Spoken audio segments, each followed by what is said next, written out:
Welcome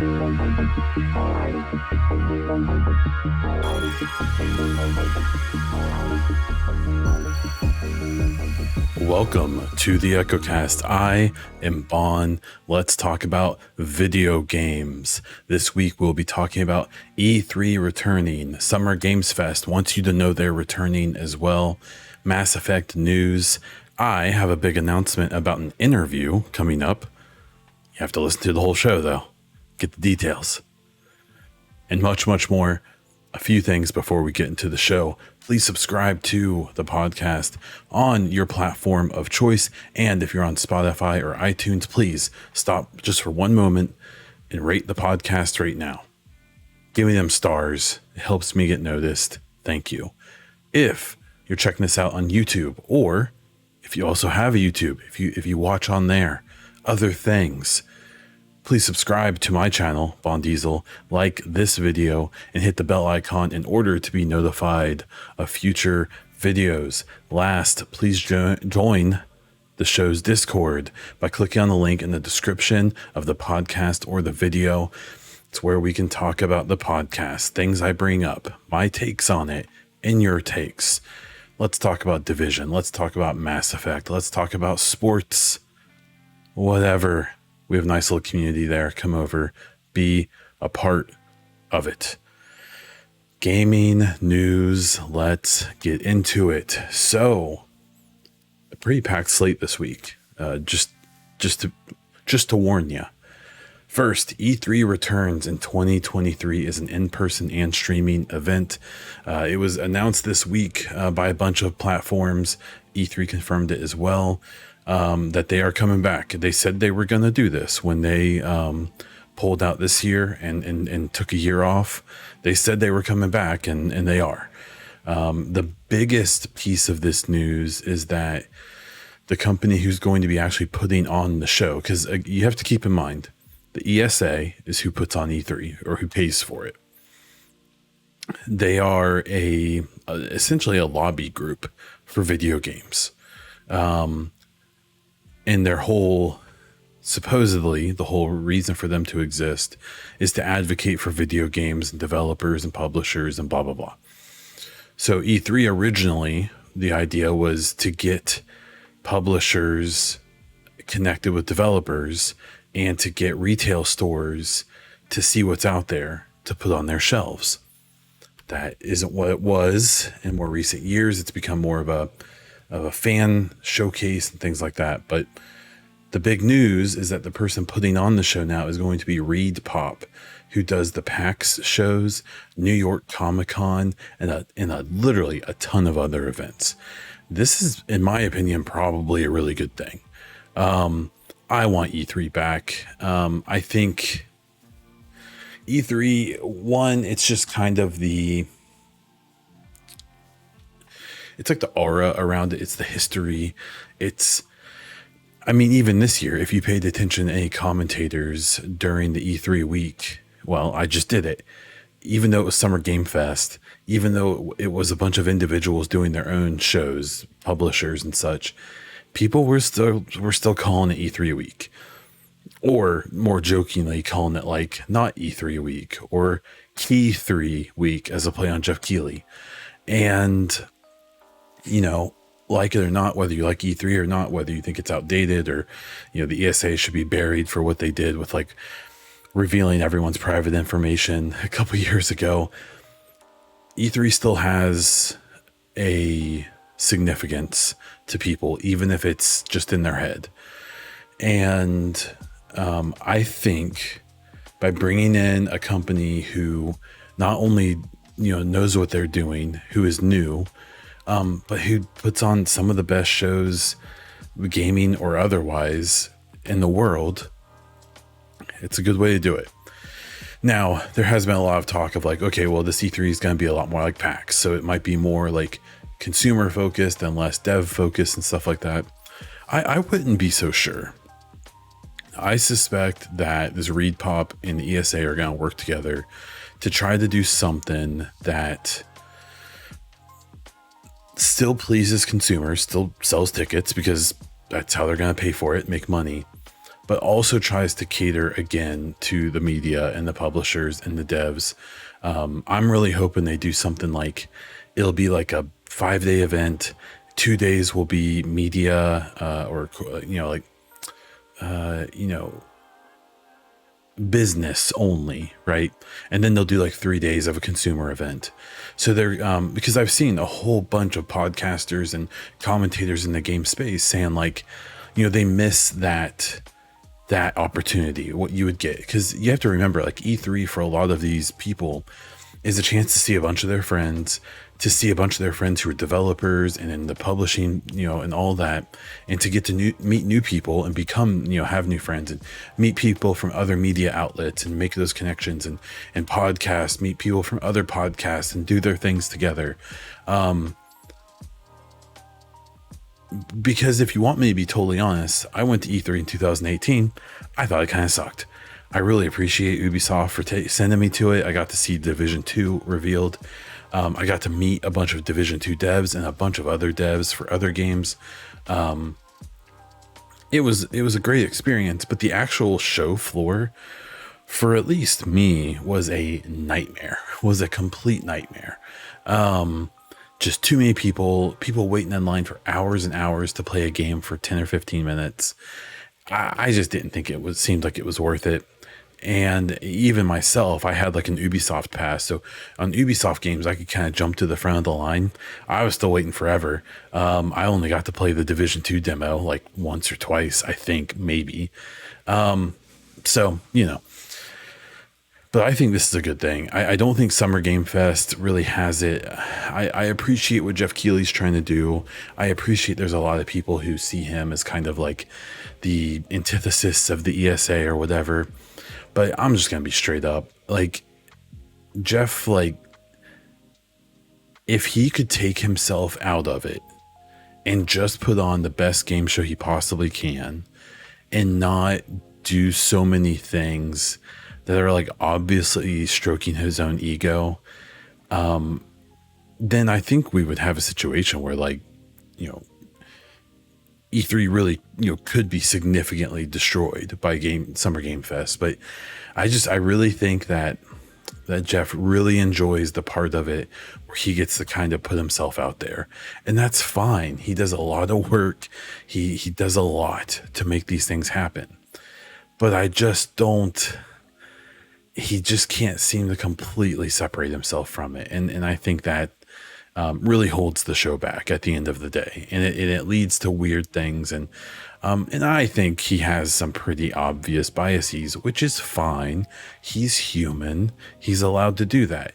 And he's done a pretty good job of giving like time to everything.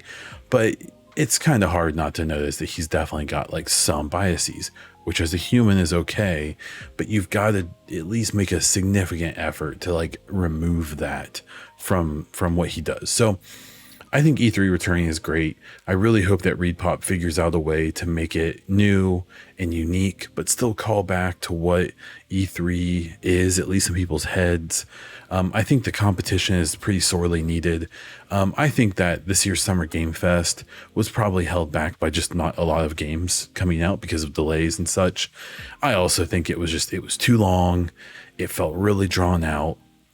It felt so spread out because all the companies were kind of just loosely together, and E3 just does a good job of putting everything in a few days, and it's just constant, and it's maybe not perfect, but it's pretty good. Now, what I think is going to be the most important is that the ESA and E3 and ReedPop is going to have to beg and scratch and just do whatever they have to do to get Xbox in, which they probably will be, to get Nintendo in, maybe not, and to get Sony in, which is going to be hard because Sony wrote off E3 years ago at this point. And I think it's going to be really important that they do whatever they have to do to get the big three back in. I think Keighley is going to suffer here. I think that there's a really good chance the Summer Game Fest and E3 will both have partners in all the biggest platforms. but E3 has to get the big three back in there. Just for the hype, especially for the consumer part of it, but for the media part and stuff like that too, which is going to be a big deal for the industry side. I think this is good. I think the competition is going to be healthy and is going to give us a better product on both E3 and the other shows, especially Game Fest. And I'm excited. I'm excited about 2023 now. I think it's going to be fun over the next, 10 months, watching the arms race happen and seeing who, what moves whoever makes and stuff. I'm excited. It's going to be really cool. Now, if you were paying attention to this news, you'll know that Jeff Keighley and Summer Game Fest pulled the pettiest of moves, which is fine. They can do that. It's not hurting anybody. But as soon as the stories were dropping about E3 coming back, Summer Game Fest was tweeting all over the place saying, hey, we're coming back. We're doing an in-person event, which is kind of new. They did an in-person event this year. It was very small for a fairly select number of industry people. My guess is they're going to do a bigger version of that and also have either in the same event or in a separate event, something for consumers, for regular folks. And, he's going to try to do it up too. It's going to be real interesting watching the time frames here, because I think that they will steer away from each other. Keighley has a lot of issues with the ESA and E3, and I highly doubt they're going to cooperate necessarily, but I wouldn't be surprised if there's at least like a gentleman's agreement to say, hey, we're going to do our stuff this week, you're going to do your stuff that week. That will give time for our partners, who are going to be a lot of the same people probably, to do their own things, to have time to show maybe different stuff or whatever. It's going to be interesting, because if they try to do it the same week, I just think it's going to be bad for everyone. I think both of their events are going to suffer, at least a little bit. I think that fans are going to be overwhelmed and confused about who's doing what, where, and all of that.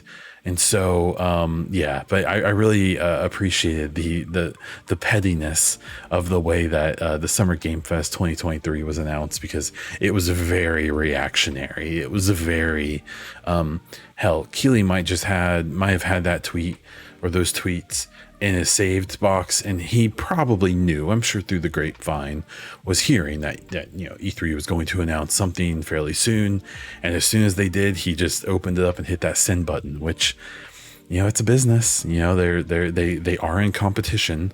It may not be the type of competition we necessarily are creating in our own heads, but it's there. So I'll be curious. I think next year is going to be interesting, because the games that are coming out this year, the few of them, even the games that came out in the last year and the games that are going to come out in the years to come, were all delayed. Like the games that came out last year were supposed to come out the year before.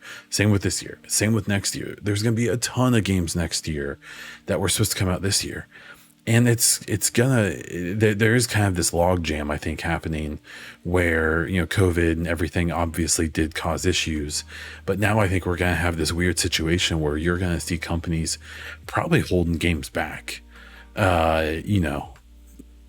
because they don't want to crowd their own releases and stuff. So I think Summer Game Fest and E3 are really good to compete against each other.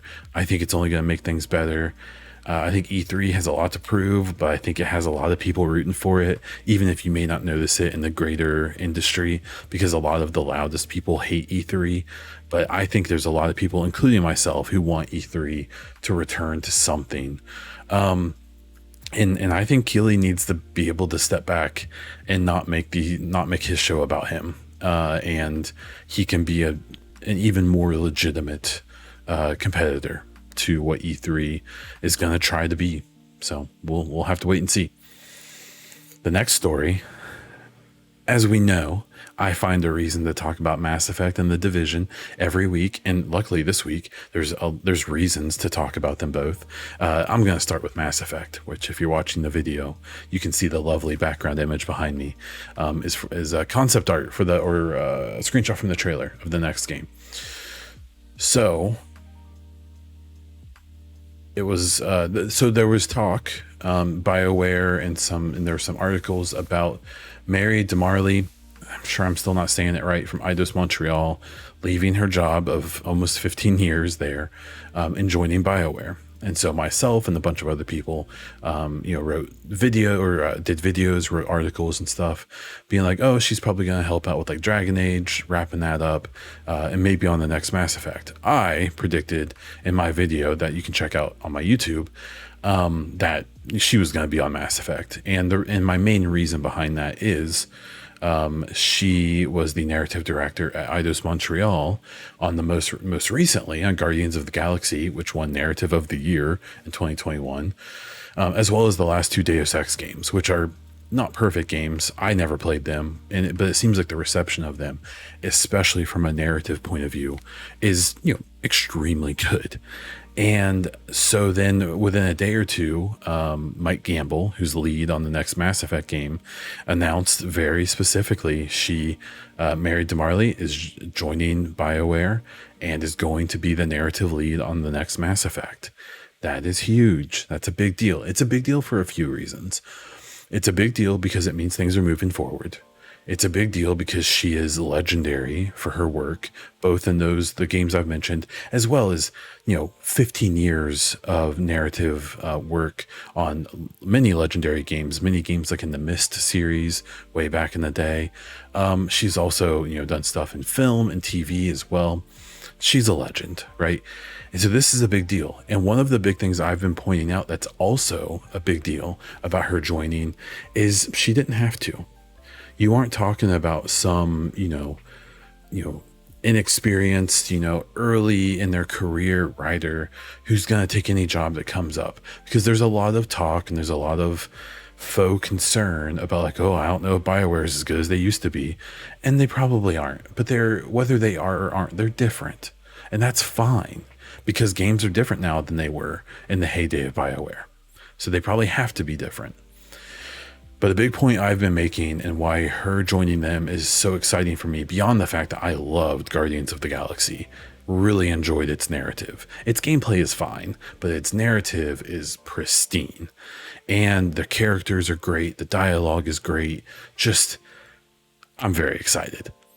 But a big part of why a big thing that I think is important is that, like I said before, she didn't have to go to BioWare. She probably has it okay at Eidos Montreal. She was there for a long time. But the thing to consider is that she's probably going to be joining BioWare at their studio in Montreal. That's the one who is probably going to be leading on the next Mass Effect game. And the reason that's a big deal is that she knows people there. She didn't work in Montreal at Eidos for 15 years and not get to know the people at the other legendary studio in the same city. She probably knows a bunch of them, especially the higher up people. And I don't think she would have left her well-established, very successful position at Eidos Montreal if what's going on over at BioWare isn't excellent, isn't exciting, isn't something that she was excited and willing to leave her extremely long career with Eidos Montreal to go to BioWare, which is on the rocks a little bit, right? Like, at least in the perception side of things.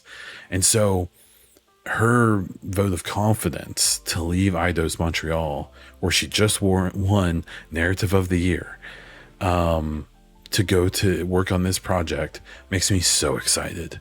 So there has been some discussion I've seen around about people being like, okay, well, what does this mean for where that game is at? I mean, I don't know. I still am predicting like an early or mid 2025 release for this next Mass Effect game. I've seen some other commentators say things like 2028 or 2029.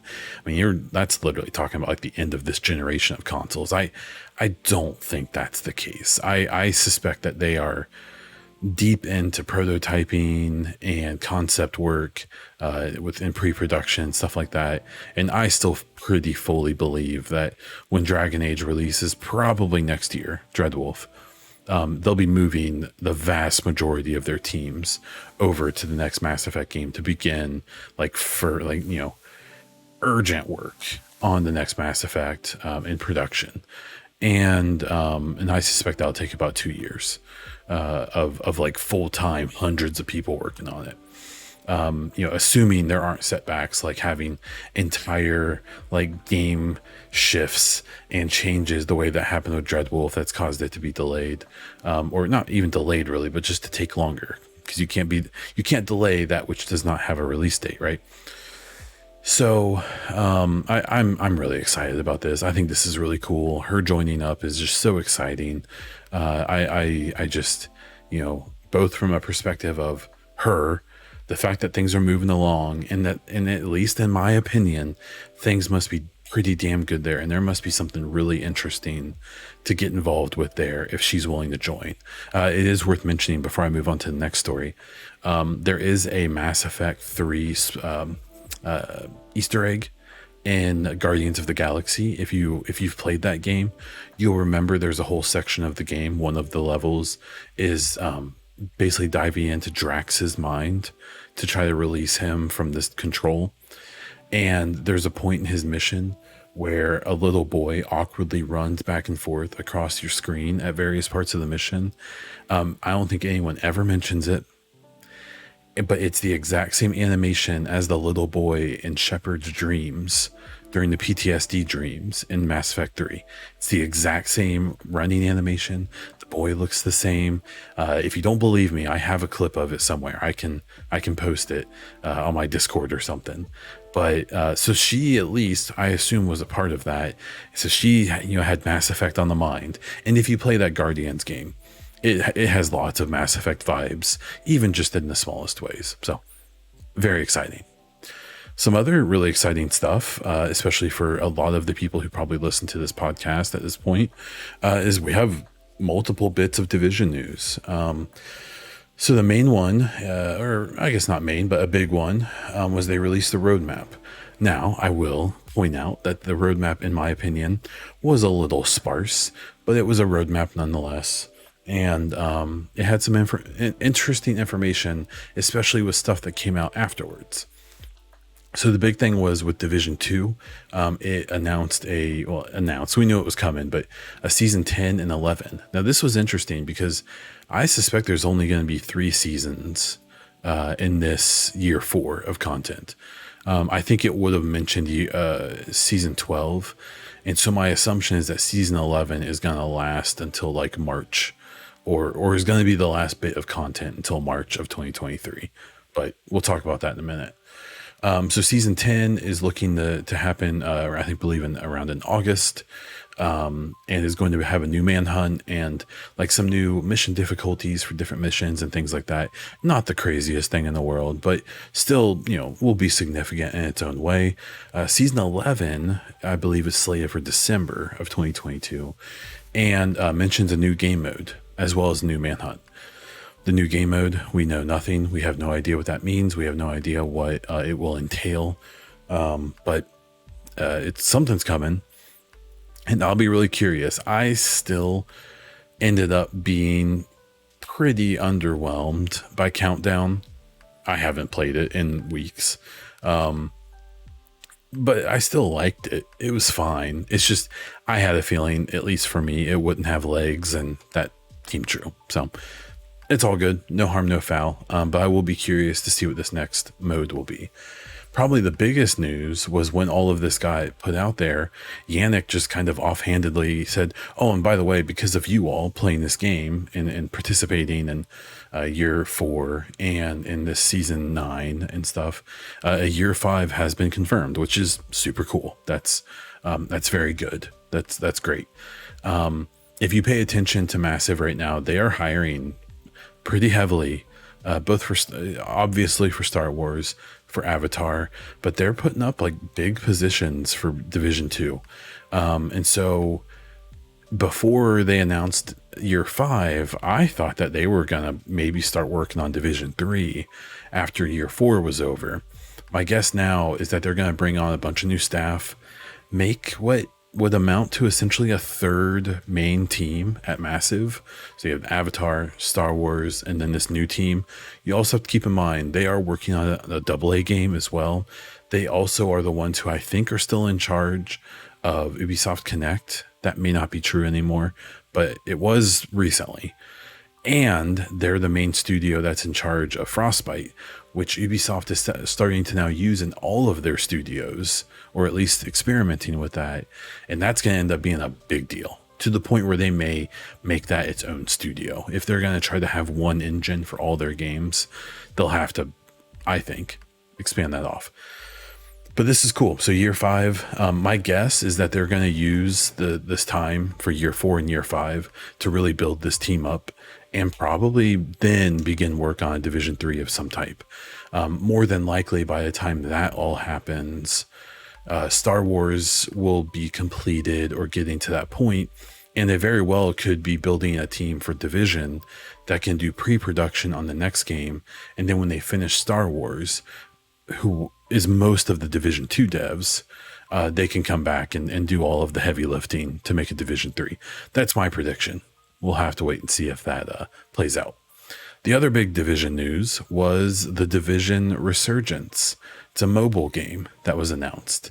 It looks and it's described as a game that's going to have basically the same play style as the mainline games on consoles and PC.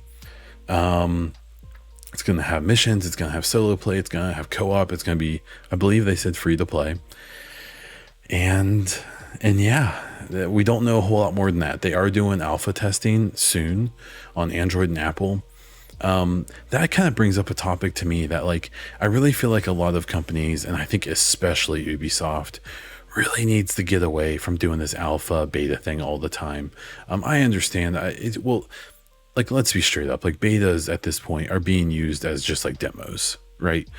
But then, like, alpha, like, if a game is truly an alpha, you're about to show some people a game in a very early state that most consumers won't know what to do with, or won't understand why it's, like, not a bad thing that half the things aren't skinned. I've seen many games in alpha at this point with NDA'd things I've tested and stuff like that.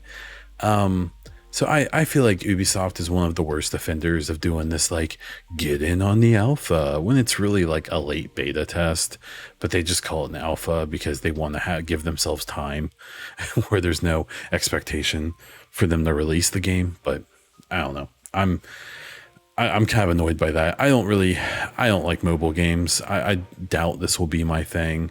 I have absolutely just been adoring seeing people already being like, whoa, what's the PvP going to be like? And they're alluding pretty heavily to that there's not going to be PvP. They haven't come out and said that, but it's when they were asked pretty directly about it by someone, they responded and like, well, you can play all the missions in single player or co-op with your friends. Like, so to me, that's saying there's no PvP, bro. And there shouldn't be. Why would there be? This franchise doesn't do PvP well. Basically, no game in the genre does. They need to be more direct, I guess. But players need to start, like, putting the pieces together at some point, man. Like, it's getting to the point where it's, like, kind of sad. Like, come on. Like, at some point, you've got to be able to be like, it's been 6 years. And they have basically shown no dedication to making the PvP better in this franchise. Well, maybe tomorrow they're going to work on it. Like, I don't know. I'm maybe they'll prove me wrong one day, but I still just don't think that they care about the PvP that much. And I think that there must be a bunch of metrics and stats telling them that they shouldn't care, that it's pointless. And I think though they could come out and be like, look, everyone, the Division isn't a PvP focused franchise. We've tried, we failed. We just don't have the heart or the talent or whatever to really go into it. Where the Division is not going to have PvP, and you would still have people being like, so are you going to make the PvP better? Like, I don't know, but exciting news. It really is. It's cool stuff. Even if it's not for me, I've definitely in my old age gotten to the point where I can appreciate things even if they're not for me. And that's where the mobile thing definitely is. The Division 2 seasons and the year 5 and stuff, I mean, I'm finding it hard to even get myself to go and like even play the current seasons. I'm in it for the story, and they're telling some cool stuff. We're hearing some cool stuff. Here in the next couple days, I think we'll have the final lieutenant and then the final manhunt target, which is exciting. So I just, I'm very much in a show don't tell mindset at this point. Here at the end of the year, I'm excited to see what this new mode will be. I'm excited to see what year 5 will be. I'm excited to see where this growing team will go, but we'll talk about that when we talk about it. In somewhat related news, a very quick story here. There's an Ubisoft forward. I don't even know if they actually called it that, but they will be having some type of showcase in September. This would be, I believe, after Gamescom. So I believe they're going to have a presence at Gamescom, but it might necessarily not be like a big like announcement conference or anything. But it seems like they are going to have some type of showcase sometime in September. I assume there's just not a whole bunch of big stuff I could see them really talking about. I know in the Division fan base, there's people hoping they're going to talk about Heartland. I have to be very careful what I say about that game, but we'll see. We'll see. I don't expect any big Division news. I think we have our big Division news. Though I will say that Yannick did post about, saying that, July is a slow month for Division because that's when everyone takes their vacations, including himself. But that August is going to be a big month, whatever that means. So we'll have to wait and see. But yeah, we'll see. Like, will they show something of a Splinter Cell game? Will they give us something about the next Assassin's Creed? Are they doing this Assassin's Creed Infinite, where it's going to be this like live service forever Assassin's Creed game? Who knows? Are we going to hear something about a new Far Cry or Ghost Recon or something with Siege or Rainbow Six? Maybe a new Rainbow Six property. They're due to do something that isn't just a cheap knockoff of Quarantine. No shade, I promise. Skull, we'll talk about Skull and Bones. There's some stuff that they can show. I'm really curious to what they do here. I'm afraid it's going to end and people are going to be kind of like, okay, like nothing there is like super exciting, but I hope I'm wrong. Prince of Persia, that remake, they'll probably show something about that. Beyond Good and Evil 2, whatever that's going to end up being. We'll see. Very curious. Obviously, another quick one here. They will probably show Skull and Bones. Skull and Bones got revealed this week in a pretty good chunky reveal. It looks interesting. It kind of looks like the ship version of For Honor is how I've described it, how I've seen it. It's supposedly it's going to be a full price game, like $60-$70. It's really interesting to me that for a publisher that's been so hard for free to play games lately, this game seems like it would be ripe to be free to play, and I don't think it's going to be. I've seen a lot of people predicting that Ubisoft may do like Game Pass on Xbox and PC. I am predicting, I bet Sony is going to try to get this on their platform, on their Sony, whatever it's called, Plus, PlayStation Plus. I bet we see it on there, and we don't see it on Game Pass. That's my early prediction here, but we'll have to wait and see. That game doesn't come out till the end of the year, so we'll have to wait and see what they do. I'm not interested in this, more than likely. If it's $60-$70, I will definitely not be playing it. If it's on Game Pass or they do a trial or something, I'll check it out, but there's just a lot of talk around that game that there's some weird like responsibility they have to release it in some capacity no matter what, because of some grants or something from the Singapore government. It's been primarily developed by Ubisoft Singapore, and that there was some like financial stuff where they like had to do at least so much, and yeah, so we'll see. The final story, and definitely not the least, is that God of War Ragnarok has a date.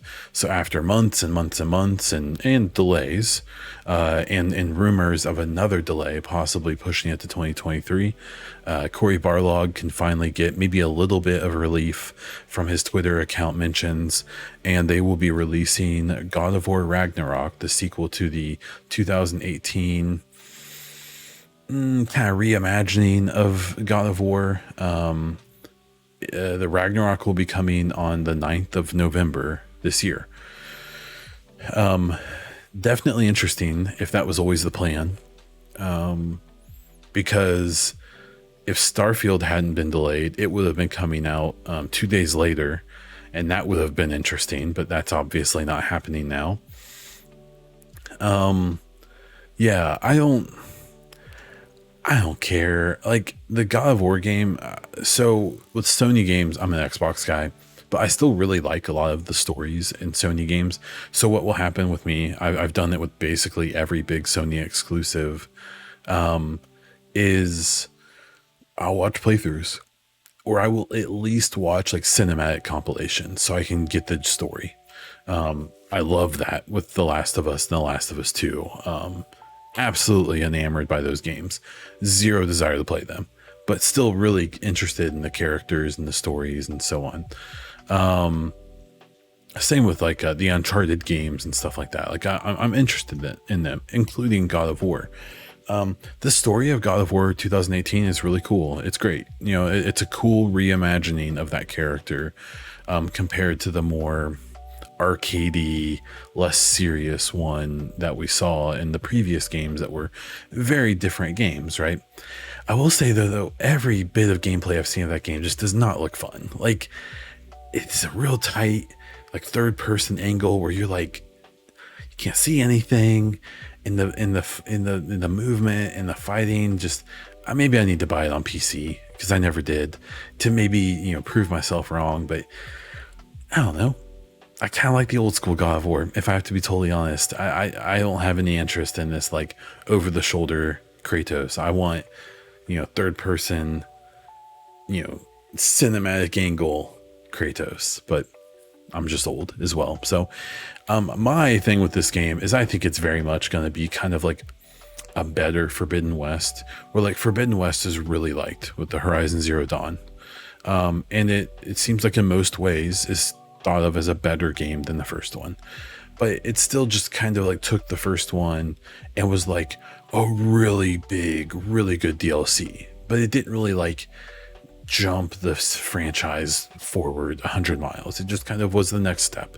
And I think that's what Ragnarok's going to be. I don't think it's going to be this like evolutionary, mind-bending or breaking experience. It's going to be a really good story with Kratos and his son in this new environment doing this new thing, and there will be some really big cinematic amazing moments. There's going to be moments that are going to blow people's minds, but I kind of suspect at the end of the day people are going to be like, yeah, it was more God of War 2018 and that's a great game, so that's what we want and we're cool with that, and that's fine. I feel like this game gets like some of the biggest versions of like just like the benefit of the doubt that Sony games can get, or any games of any platform, but from their fans, right?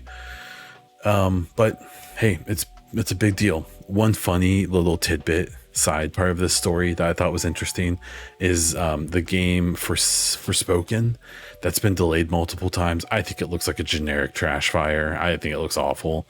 Some people are excited, I guess. We'll see. It got delayed, and the statement from the developer was like, after strategic business discussions with our partners, blah, blah, blah. Basically what it was saying is, because they were going to release around the same time as Ragnarok, basically what their statement read as was like, yeah, we got told to fucking wait our turn. We are going to have to wait to come out. And so I'm sure the devs don't mind because they probably get more time to QA and stuff like that. But yeah, it was kind of a funny little tidbit of that story of like, they didn't try to play it off like they needed more time or anything like that. Like they made it pretty clear that they were told to wait their turn. So I wouldn't want to be up against Ragnarok if I was selling a game. I think the new Call of Duty is going to come around the same time. I don't think that's going to do anything. I think they're going to be fine. I think Call of Duty and God of War are going to get theirs. They'll be fine. Okay, so we're going to jump into listener questions now. If you have your own question, jump into my Discord and you can ask in there.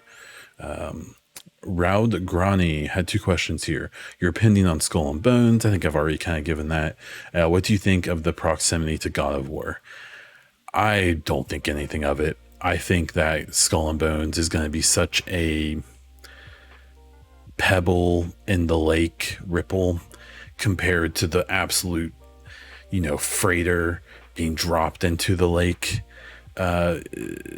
reverberations. I think Skull and Bones is going to be so insignificant compared to whatever Ragnarok's going to be that I don't think it's going to hurt or help it. I think it's just going to be Skull and Bones is going to come out. It'll get a little bit of attention. Ubisoft will pay a bunch of streamers to play it for a week. And some people are going to really enjoy it and they'll stick with it for a while. And it's going to die on the vine probably. And then Ragnarok's going to be out and that's what everyone's going to be talking about. There will be reviews of Skull and Bones. People will mention it. Some people will say it was surprisingly good. I'm just not in it for the long run. And some people are going to be like, oh yeah, they just shoved this out. But at the end of the day, I think it's completely inconsequential. I think Skull and Bones could come out tomorrow, or it can come out the same day as Ragnarok, and it's probably not going to make a difference. It's not even ragging on the game. I just don't think it's going to make that big of a splash. Pun intended. I just don't think it matters. And I mean that in the most respectful way I can. Second question from Raud is there any Sony exclusive that would make you get a PS5 given the availability at some point in the future? Maybe. For me, it's more of a matter if they put out a system that's like the Series S, at least in price. My problem is I already don't play all the games I intend to by just having a Series X and a PC, both with Game Pass, and obviously I have Steam and stuff like that, which is funny because right now I'm not playing any of that. I'm playing Escape from Tarkov all the time. I haven't even touched Mass Effect in over a month, which is like, if you've heard me talk in recent months and over the last year, you'll think I'm sick because I was playing that game nonstop for a while. I burned myself out, so I'm kind of taking some time off, but probably nothing. Maybe revisiting like the Killzone brand. I like first person shooters a lot. Sony doesn't seem to care about those at all, and I highly doubt they're going to bring back Killzone. I don't know. I think honestly the only thing that would bring me back is if like Sony buys like EA or something and they make Mass Effect exclusive on PS5. That's probably about the only thing that could get me to do it. Until then, I'll just keep watching those playthroughs, if you want me to be totally honest. I have no ill will against the PlayStation. I like my Xbox. I have games I like on there. I have games I like on PC, and the games I can't do on either of those, I'm not that worried about it. And so, I don't know. It would have to be something pretty wild. Like maybe like a Kojima, Metal Gear Solid game. If somehow they could mend that relationship, and if it was Sony exclusive, I would buy a PlayStation for that, for sure. Absolutely. But we'll have to wait and see. Master Prime had the other questions here. So what do you think of people that get angry about games or stuff in general becoming mainstream? I think it's kind of inevitable, right? Like if you look at other parts, at least here in the United States, other parts of the media and stuff like that, it's turned into a lot of clickbait, sensationalism, things like that. I'm not going into some political tirade or anything like that. I have zero desire to talk about that on this show, but like, it has become pretty obvious that people have found out that negativity and toxicity and bad news sells and gets clicks. And I think that's a bummer. I think I could probably increase my listenership on this podcast or the viewership on my videos by 10 or 20 times by going full toxic and being sensational and, doing the things that I've seen a lot of other people go to. I guess for me, it's just turned into a thing where like, this is my hobby. I do this for fun. This is supposed to be an escape from the nastiness for me. And so I, for the most part, will always keep a positive spin, because if something's causing me like negative feelings or negative spin, I'm just not going to interact with it for the most part. I just don't want to think about it. I've got lots of other bad things to think about in my life. Games especially is not going to be one of them. So I think it is what it is. I think it's just the nature of humanity and the way that we are, that, you know, the negativity and anger and all that has become such a hot point. But I'm going to fight it every inch of the way. And then the second question here from Master Prime: should more games show behind the scenes so people understand how games are made and the challenges that come with them? Yeah, for sure. There is a little bit of the like how the sausage is made kind of thing going on. No one wants to see the pig get butchered and chopped up and ground up and made into a sausage, right? People don't want to see that. They want to eat the delicious sausage and not think about anything else. Just like most people want to play the game and don't care about what strife the developers went through, whether it was crunch or COVID issues or whatever. They don't want to think about the publisher pushing up their timetables, you know, underfunding them, not listening to them, forcing them to put things in they don't want to put into their game. No one cares about all of that stuff. Most people don't. But I think if publishers and especially developers are proactive about that stuff, I think it can help with the discourse at least a little bit. EA, of all publishers, did this with Skate recently, where they showed a bunch of footage of Skate 4 in its like alpha state, and it looks like an alpha game. It's not textured, there's jacked up animations, there's bugs all over the place, and they did show like a finished quote unquote like vertical slice to say like, hey, this is what we're working towards, but hey, this is what we have right now. I think that's really cool. And of all publishers to do it, EA, I know people hate EA, and until EA gives people a really good sustained reason not to, it's totally fair. I think they're trying. I see it with BioWare. I see BioWare putting out these blogs like every couple months, updating people on what's going on with Dreadwolf and Mass Effect and Star Wars. You know, they're doing the thing, and I think they're doing a good job. And I think we're going to see that from Respawn with Apex and the Star Wars game. And I think they're working on something else, hopefully a Titanfall game one day. I think you're starting to see, you know, there's always going to be the evil like Madden and FIFA and all that. Well, it won't be FIFA anymore, but, you know, there's always going to be, I guess, be those issues. But I think that the more transparent these publishers and developers are, the more people, because I think a lot of people think that you just put together a game and put it out.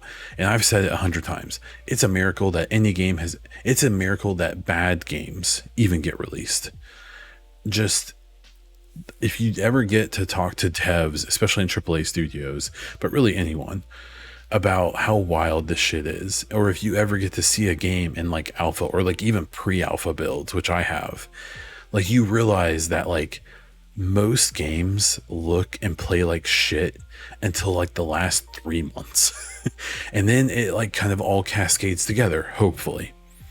And it's like, you know, because they're putting down the foundation, the whole development, and then it's just really in those last few months or 6 months or whatever that everything's ready to be finished, and then it like kind of all comes together at once, and then you just kind of hope for the best, right? It's like you're baking a pie, and you're building the eggs, you're building the flour, you're building the sugar, you're building everything, and then right when the oven gets hot, you throw it all together and you throw it in the oven for the last, you know, few months, and then you pull it out and you hope it's good. And that's kind of what happens. And so the more that they can convey that to the consumer, the better things will be. So yes, I think that's great. Awesome questions. Thank you both so much. If you listening to this podcast have any questions of your own, jump into my Discord at the link down in the description, and or you can find the link on my Twitter at Bondiesel as well, and come over and say hi. Let's talk about this kind of stuff, or ask excellent questions like these ones. Okay, content updates. So I mentioned some big news at the beginning of the show. This is it. So this coming Monday, this would be the 11th, I believe, I will be doing an interview with Yannick. I'm not going to bother saying his last name until he tells me how to say it, from the Division 2, the lead on the Division 2 right now at Massive. So I'm going to get a little bit of time with him. The way I'm going to do it is I'm going to record a segment with him for as long as he'll talk to me. More than likely, I'm going to release it as like the first part of the next EchoCast. If it turns out that it would be better as like a special episode that gets released like in the middle of the week or whenever they approve me to release it, I may do that as like a spin-off episode, especially if like say a bunch of news comes out next week. I don't really want to put out a 2-hour podcast, but I know people are going to want to hear him. So I'll figure it out one way or the other. What I am asking you, if you're listening to this podcast or watching this video, is if you have questions or topics or specific things that you want me to talk to Yannick about. If you're on YouTube, put it in the comments down below. If you're on the podcast, jump into the Discord. You can also ask me on Twitter. I guess I'd prefer you just get into the Discord. So that's happening. I would, I welcome your ideas and questions. I won't promise I'll get to them all, or maybe any of them. He and I may chat about sweaters for an hour. We'll see. I am continuing to try to get a few videos out a week. I've been pretty successful recently with that, and to stream a couple times a week as well as this podcast. I'm feeling good about my content right now. I'm going to be straight up. My numbers aren't really reflecting it. They're basically the same as they ever have been for the last 2 years. And that's fine. I'm having fun. And that's what matters to me. But if you can support this in any way, shape, or form, like the video, subscribe to the things, comment on the stuff, share it. I would appreciate anything. I did appear on a podcast this week, which is actually unnamed. It's a new podcast. Someone who's in my Discord and who is their own has a really great channel themselves is doing it. So once that is available, I will share it in all of the places. I also appeared on a Mass Effect podcast called Massively Affected. There's 2 episodes of it out. I think I was like the 5th or 6th person who they recorded with. And so I assume, towards the end of this month or maybe next month, my episode will be out, and I'll throw that out there as well. I do have a few leads on some more guests to be on the show on the EchoCast before the 200th episode. This is episode 192. So that's coming up here in about 2 months. And I think we'll see. I like doing this like news show by myself. And so kind of like with Yannick, I'm going to see how that conversation plays out. And if it plays out the right way, it's going to be like its own episode. And then I will just do my normal Friday EchoCast news and stuff. This may be the same story with other guests that I have on. So we'll just have to wait and see. I don't know. It's flexible. We can do whatever we want here. This is our house. Saying that, that's where I'm going to start to wrap things up. So hang with me here. Subscribe to the podcast on your favorite podcast provider. And don't forget to rate the podcast if you're on Spotify or iTunes. If you're on YouTube, please thumbs up this video, subscribe to the channel, and leave a comment down below, even if it's just to help the algorithm. You can find me all over the internet as Bond Diesel, including on Twitter, Twitter, YouTube, Instagram, and over on Twitch.